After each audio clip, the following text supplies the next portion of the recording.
J'ai regardé pour toi la vidéo où Mastu et sa bande, ils passent une nuit dans une maison de l'horreur.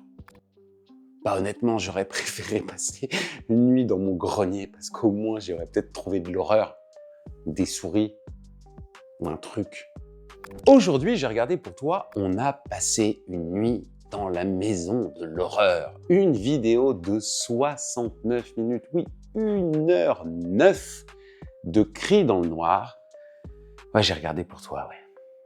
Le concept est simple, Mastu invite 3 potes bien connus de YouTube, Michou, Zafil et Thomas, et les emmène dans une maison présentée comme hantée. Hantée. Le but, passer une nuit à l'intérieur avec caméra, micro et un peu de mise en scène pour voir si le paranormal existe ou si on peut au moins réussir à avoir peur. En théorie, c'est une promesse d'horreur immersive façon Blair Witch ou Paranormal Activity. En pratique, ça ressemble surtout à une soirée pyjama filmée avec beaucoup de cris, beaucoup de blagues et pas vraiment d'effroi. Alors parlons un peu technique, la vidéo est tournée caméra à l'épaule, au bout de la main, avec des torches pour seul éclairage, ça crée une image sombre, tremblée, typique du found footage, je sais pas si tu vois. Le montage est dynamique avec beaucoup de jump cuts, de zoom sur les visages en panique et des musiques ajoutées en post-prod pour renforcer la tension.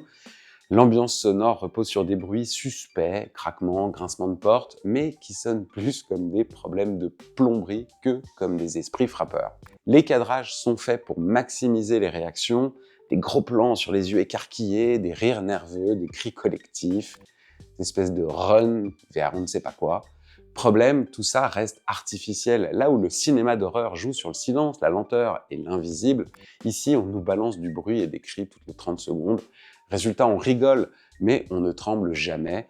C'est du Blair Witch version Wish. Il n'y a pas d'acteurs évidemment, mais des youtubeurs qui savent jouer un rôle, celui de la bande de potes effrayés. Mastu, le meneur de jeu, fait semblant d'être le guide inquiet, mais casse l'ambiance en rigolant toutes les 2 secondes. Michou, toujours dans le second degré, lui, il tente des punchlines pour détendre l'atmosphère, au lieu de l'attendre.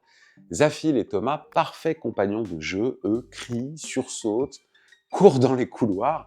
Le problème, c'est que personne ne paraît vraiment croire à ce qu'il vit. Tout est surjoué, théâtral, et nous, spectateurs, ça nous laisse détachés un peu en dehors. À l'inverse, par exemple, d'un Blair Witch, où les acteurs semblaient sincèrement perdus et terrorisés. Ici, on sent qu'il y a une équipe technique juste derrière qui dit « Allez, refais ton cri, parce qu'on n'a pas eu le plan ». Les vidéos hantées sur YouTube, c'est un format qui marche. Mastu n'est pas le premier à s'y essayer. Amixem, Inoxtag, McFly et Carlito, tous ont tenté le concept, se filmer dans un lieu sombre, réagir à des bruits étranges, faire semblant d'avoir peur. C'est l'équivalent moderne des émissions télé, mystère ou enquête paranormale, mais l'objectif est plus de divertir que de terrifier. Ce n'est pas une œuvre horrifique, c'est du divertissement calibré pour l'algorithme. Si on parle de vrai found footage au cinéma, et là la comparaison va être brutale, c'est Cannibal Holocaust en 1980 qui invente le style au point que certains spectateurs croyaient les images réelles. Projet Blair Witch en 99 transforme un budget ridicule en phénomène mondial grâce à la suggestion.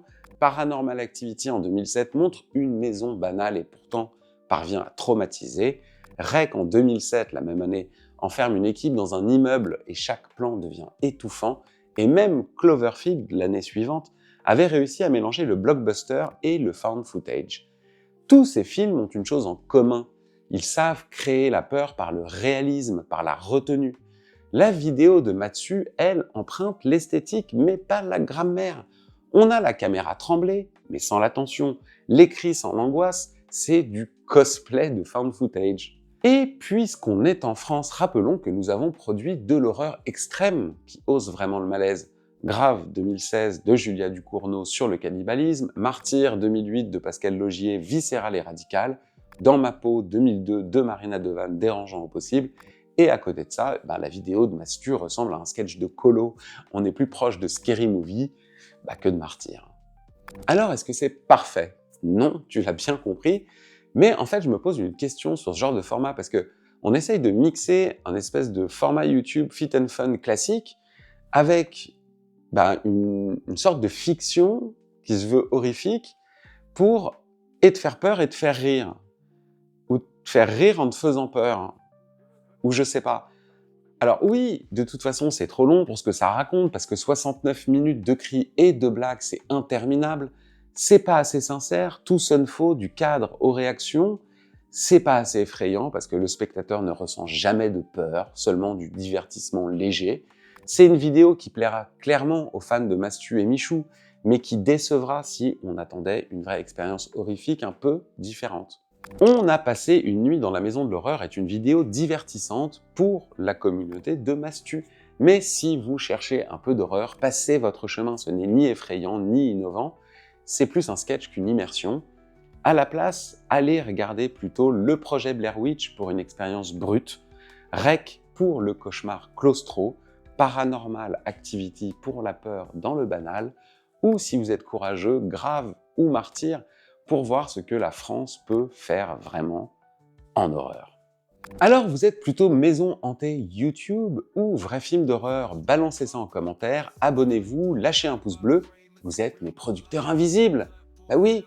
À très vite pour un nouveau numéro de J'ai regardé pour toi, et moi aussi j'ai passé une nuit dans la maison de l'horreur, c'était mon ancien appart, à cause des voisins du dessus.